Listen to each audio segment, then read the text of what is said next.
Hello everyone following Mother Earth News. We're live this afternoon from the gardens at Monticello during the festival, the Heritage Harvest Festival here on the grounds.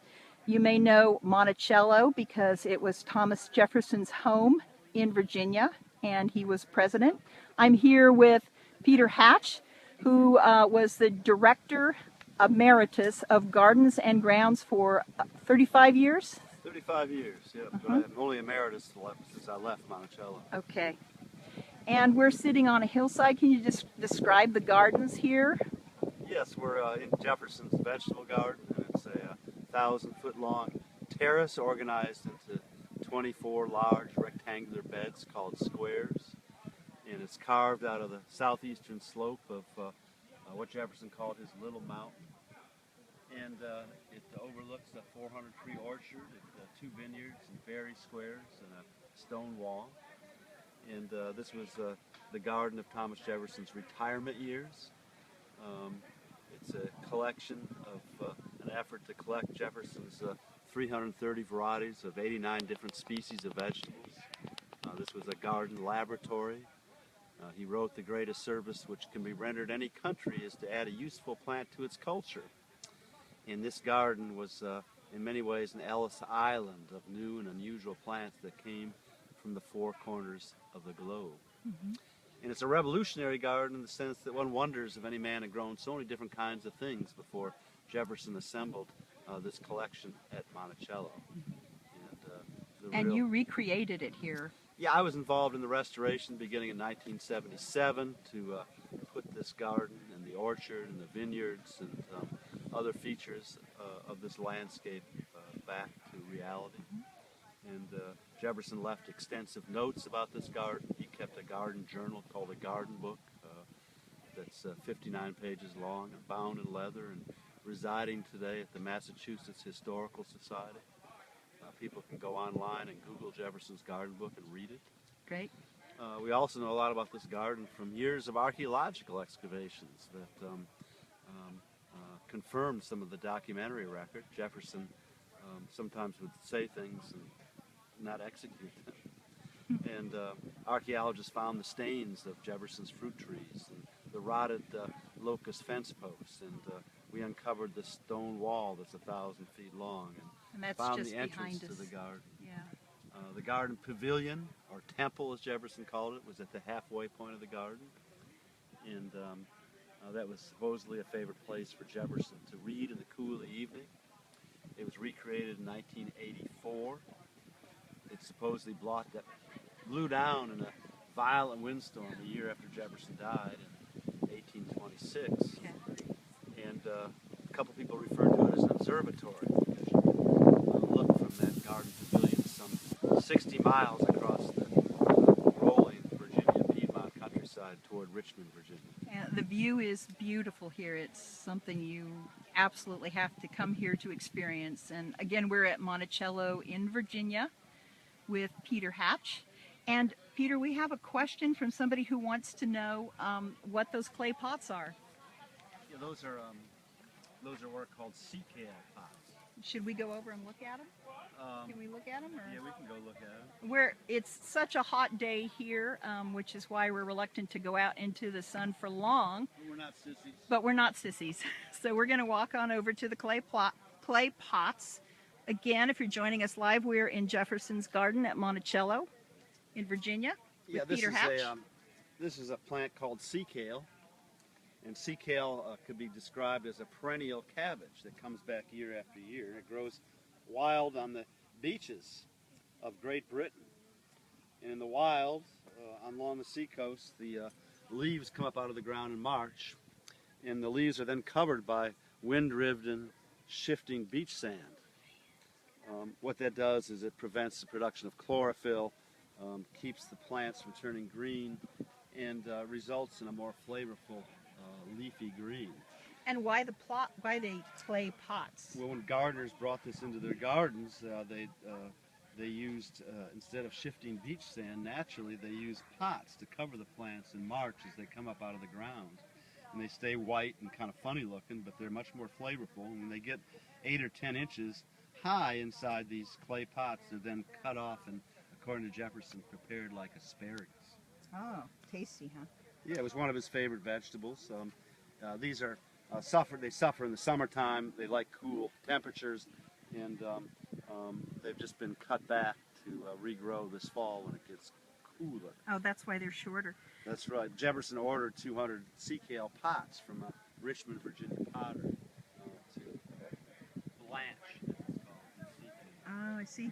We had another question from somebody who remarked on how tall the corn is and wondered if you plant all the corn here all at once, or do you space it out? Well, this year the gardeners off-planted this vegetable garden pretty late in the season, in the middle of late July, I think. And, many gardens now, and it's a great benefit now, many gardens now are kind of burned out and there's not much in them, but this garden is full of vitality right now because everything was planted so late. And a lot of the corn is so tall because they're field type of corns. Mm-hmm. They're agricultural corns. So how would they have used the corn that they harvested from an agricultural Well, corn? sweet corn wasn't around in Jefferson's day. It was something that was developed until after the Civil War, and corn really wasn't a garden crop like it is today. Not for human consumption so much as animal consumption? Right, but also for human consumption. It was a staff of life, but processed in a lot of different ways. However, when Jefferson was a minister to France, he ordered cobs of corn and showed it off to his French friends. And he talked about roasting ears that were put in the embers of a fire and eaten right out of the fire, just like we do corn on the cob. But it wasn't nearly as sweet as the corn we have now. Mm-hmm. But corn was the staff of life for plantations. It was grown internally for use for animal feed, for food for the gentry, food for the wealthy, food for the enslaved people at Monticello. And it was really essential to aspects of 18th and early 19th century life. Again, it was the staff of life. I mean, from grits to cornbread to corn puddings to everything you can imagine. Cornbread, it was just used universally by all levels of society. Brent? Oh, sorry. Go ahead. Go ahead. Somebody named Brent, one of our viewers named Brent, wants to know: are there plans for additional varieties of apples to be planted in the orchards here? Well, our focus here is really on Thomas Jefferson, and we try to recollect the varieties that he grew here at Monticello. And he documented a lot of apples, but for some people, 18 apples, which he mentioned, are not that many. So we probably have 12 varieties of apples. 12 varieties of apples. Monticello, and okay. Really exciting discovery. It's just recently happened. It was in a library and on the computer rather than the field, but Jefferson's favorite cider apple was one called Talifer, spelled Talliaferro. And Jefferson said it produced a cider that was more like champagne than anything he'd ever drunk. Mm-hmm. It was a great sensation here at Monticello. It was hard cider, of course. And that Hard was, cider, like yeah. corn, that was the staff of life in the late 18th and early 19th century. And the problem with the Talifer is we never found a historical description of what it looked like. Jefferson praised it, and he wrote about how it was discovered, but we never knew what it actually looked like. No good physical descriptions. And recently, a woman has found a historical document that details the exact character of the Talifer apple. I see. So that's really an exciting thing to lay the framework to actually possibly retrieve it for orchards today and for the gardens at Monticello. And I'm trying to shoot over your shoulder, Peter, so that people can see the vineyard and the orchards. The orchards here at Monticello. around the outside of the vineyard. Can we walk over there and just kind of peek over the fence? Sure. Most of what you see is the vineyard here, but that's all right. true. And there's that amazing view. The sea view, correct? Yes. And vineyards. Oh, somebody asked, how about pumpkins? Do we have a variety representing ones from the era and from Jefferson's era here? Yeah, another, like the Talifer apple, another sort of Monticello mystery plant was a pumpkin called the sweet potato pumpkin that Jefferson wrote a lot about, and it was associated with slave gardens on the plantation here. Slave people had their own personal gardens that they sold the produce of often to the big house on the plantation. And Jefferson wrote a lot favorably about this Tennessee sweet potato pumpkin, and We have a lot of variations of it, but we're really not sure if we're ever going to find it because we don't know exactly what it looked like in Jefferson's day. What do you know why it was called the sweet potato pumpkin Because in it his was, day? I think it probably had a lot of the qualities of a sweet potato, really sweet. Sweet, So and good that eating color for flesh potato, would for make pumpkin sense. pies.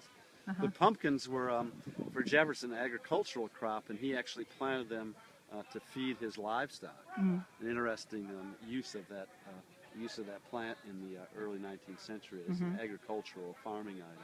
Mm-hmm. Is there anything else in the garden that you find particularly fascinating? Well, I think Jefferson wrote one time that there's not a shoot of grass that springs uninteresting to me. I could say the same thing about the 330 varieties of 89 different species of vegetables he documented here at Monticello. How many species or varieties, cultivars, are growing here today? Do you know? It might be as many as 115 or 115, 120. Yeah. Let's go look at the West Indiangherkins. Okay, we're going to take a stroll. We're going to walk under a tree. We're here broadcasting live from Monticello in Virginia. And the Heritage Harvest Festival is going on today, which is why there are so many people here and a little bit of noise. It's very hot. Late summer garden here. We're with Peter Hatch, who's the director of, I always get your title wrong, Peter. Yeah, I was the Director of Gardens and Grounds at Monticello. Yes, for 35 years, and now emeritus. Wow, emeritus status, right. So we are now in front of some West Indian gherkins. Right. Featured a prominent plant in Jefferson's summer garden was the West Indian gherkin. And this is also associated with African American culture. It was brought from the Caribbean into Virginia in the late 1700s. And it's a pickling type of cucumber. Here's an example. Pickling it's cucumber. Tough to eat it raw. It's spiny and really tough. But when pickled, it makes a delicious pickle. Would you pickle it whole? What's that? When Jefferson was president of the United States, he over the 8 years of his presidency, he kept a chart of the first and last appearance of 37 different vegetables in the farmers market of Washington, D.C. And according to one of his friends, he went around to foreign embassies in Washington, and they would vie with each other to give Jefferson the most unusual type of vegetable. And Jefferson would then get these unusual vegetables and pass them around to local farmers with directions on how to grow them. And then he ordered his French maitre d', who did the shopping for the president's house. It wasn't the White House yet.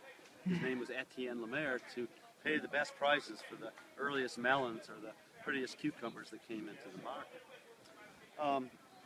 And this guy Lemaire kept a log or a chart of all his purchases from the farmers market in the year 1806 for presidential meals. It's amazing to see how they bought lettuce 106 times and parsley 93 different occasions. And a number of times he noted the purchase of barrels of gherkins for the president's house, suggesting that when visitors came to see President Jefferson, they were first greeted with a pickle barrel. Ah, interesting. Pickles were loved then too. Yeah. We do have another question. Did Thomas Jefferson practice crop rotation here in his vegetable gardens? Yeah, he was a great believer in crop rotation. This is really kind of interesting. And Jefferson was a progressive farmer. He wrote about transforming American agriculture with rotation of crops and the use of things like buckwheat and field peas and potatoes to renew the soil. And he invented a plow, a horizontal plow, and he believed in contour plowing of the mountainside, which prevented erosion to a great extent. So he was a great believer in theory. He had an 8-year crop rotation plan for his farm. 8-year crop rotation. Yeah, he wrote about them all the time. But I'm not sure that was was ever for the translated. farm. That was for the farm. And then, curiously enough, in the garden, this garden, and Jefferson, when he used the word garden, he was really reserving the term exclusively for this vegetable garden. Which is, you said, 1,000 feet long? Right. I'll pan it for everybody, or part of it. It's his record says he often planted the same thing in the same place every year. So that kind of defies what we know about Jefferson and his experimental interests. And we wonder why he kept planting things in the same place every year, but he kept doing it. His peas, for example, were planted in the same beds every year. His beets were planted in the same beds. His beans were planted often in the same beds. Did he ever, was crop rotation a common concept Yeah, then? it was. And why did he defy that in the garden? It's just a mystery.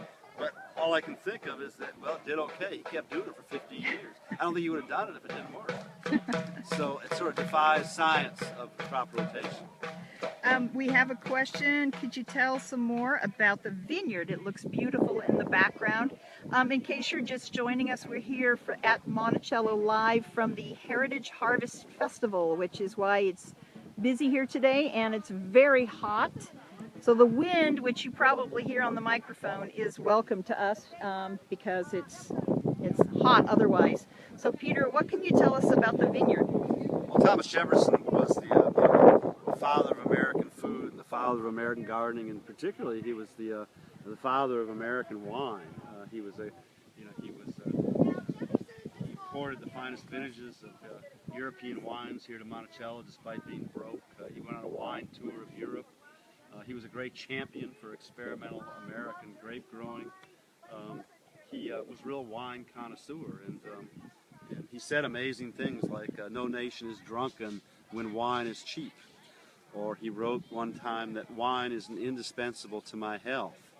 And he would be really, I think, cheered today by this burgeoning Virginia wine industry. There's now some 200 wineries in Virginia, and they become an important part of this Commonwealth economy.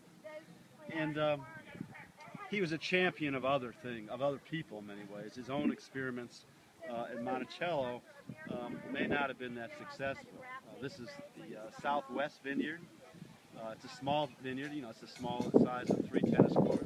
There's another vineyard over here called the Northeast Vineyard. Okay, I'll pan over to the Northeast Vineyard. What are the varietals grown here in the vineyards? Well, in 1806, Jefferson left a plan for the planting of these 2 vineyards, and it was mostly vinifera European grapes. There were Italian table grapes, there were Italian dry white wine grapes, and then there were what are called, they're kind of sweet, traditional hothouse varieties grown in English greenhouses. They're all Vitis vinifera at this point. Jefferson was always oscillating between the desirability of growing Native American grapes, which grow really well in this part of the world but don't make a great wine, and European grapes, or vinifera, which suffer here from the heat and humidity. As we're experiencing today, humans are suffering too. Make really the best wine in the world. And he's always oscillating between the two, and he championed both kinds, really. We have a question from one of our viewers. Did Jefferson ever grow anything that was very foreign to him? I think I think just about everything he grew was, right? He was an experimenter, trying new things all the time, whether it was chinaberry trees in his ornamental grove, or it was olive trees in his orchard, or almonds in his orchard, or most of the vegetables, from sesame to asparagus beans to eggplants to different kinds of strange tree onions. The list would go on and on and on, because he was always trying new things that came really from the 4 corners of the globe. And even the West Indiangherkin, when he tried it, was a new thing, but he loved it, and it became integral to the garden. The different corn varieties that were brought back from northern Indian tribes by the Lewis and Clark expedition from the Dakotas were a fascinating experiment by Jefferson to try and find which of these Native American corns would do best in the eastern part of the United States, which ones would produce corn in the shortest amount of time. From different kinds of pumpkins to okra to crowder peas to all the different kinds of different kinds of tomatoes he might have grown. Were all adventures for Jefferson. And he was trying all things, a great lesson for all gardeners. He was he never farmed a plant that he didn't like. And he was always trying new things. And he looked at plants, again, as a vehicle for social change, and transforming the young American Republic, but he also was a connoisseur, a vegetable connoisseur. He wrote that he ate meat only as a condiment to his meals, while vegetables provided the principal part of his diet. So he was, Only as a condiment. kind of a vegetarian. Kind of. Okay. We're broadcasting live today from the Heritage Harvest Festival at Monticello. So when you hear music, and I see a lot of people in the background, there's a great turnout here for this annual event. I believe it's the 10th annual event. 10th year for this event. And we're here with Peter Hatch, who for 35 years was Director of Gardens and Grounds here, and he's now Director Emeritus. And Peter just showed us West Indiangherkin and talked a bit about the vineyards. We had another question, Peter, and that was how many people does it take to maintain the garden? And I think probably you could say both today and in the past, because Jefferson alone could not have maintained a garden of this size. Well, Jefferson was a lifelong slaveholder, and certainly enslaved African Americans did a lion's share of the labor. Jefferson wrote that slavery was a great abomination, but he described his role as a slaveholder as being like holding the wolf by the ears. He felt that it was necessary to hold on for his self-preservation. But Jefferson's daughter, and there was, the gardens were taken care of often by an enslaved head gardener named Wormley Hughes, who was a larger-than-life figure in Monticello, a very able man who propagated plants, found seeds in the woods to send to Jefferson in France, probably oversaw some of the planting in the vegetable garden. But Jefferson worked with his own hands. One of his slaves recalled that he would work in this garden for about a half an hour at a time in the cool of the evening, what he called a right hard pace. And another visitor to Monticello described how there was a portable seed rack that was carried from planting site to planting site. And on this seed rack were hundreds of glass vials and tin canisters of seed that Jefferson would take with his own hands and actually sow himself. So Jefferson, participated. He was a great surveyor, and he was out here 5 times during his retirement years in his 70s and 80s, relaying out the beds in the garden with a theodolite, which is like a transit, and with a chain that measured distances. The slave Isaac Granger, years after Jefferson died, left an oral history of Monticello, and he said Thomas Jefferson was as good a hand as any man I've ever known in terms of making locks and keys with brass and iron in the Monticello blacksmith shop. Mm-hmm. So certainly we're indebted to, Jefferson indebted to enslaved African Americans who did certainly all the agricultural work. But Jefferson's participation was kind of interesting, as well as his daughters and granddaughters worked in the flower beds and in this vegetable garden. And he had and today, that we have a staff of a vegetable gardener who usually has a helper in the spring, the fall, maybe 2 or 3 in the summertime. A flower gardener who often has a helper in the summertime, and a fruit gardener. So we have a horticultural staff at Monticello that cares for the gardens and interprets them for the some 450,000 people who come to Monticello every year. I think unless you have anything in particular you want to show us at the garden, that we may be signing off soon. Do you think there's anything in particular you'd like to point out, aside from we looked at the gherkin, the West Indiangherkin? We'll look at some field peas. We're going to look at some field peas. Here's some pretty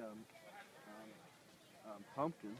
What variety are these pumpkins? There's a really big one out there. They're kind of a green. There's a green Cushaw pumpkins. They're different kinds of shapes. I think the seeds been mixed up a little bit. They traditionally look like the more elongated one.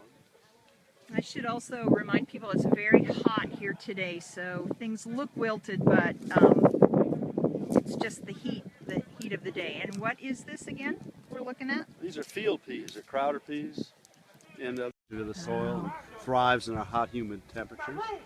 But it's my favorite thing to eat. You eat it raw? Southerners shell the field peas like this, and they boil them in water with bacon or fat back. I just use olive oil and salt and pepper. And you boil them for a long time, and they make a gravy that's just themselves.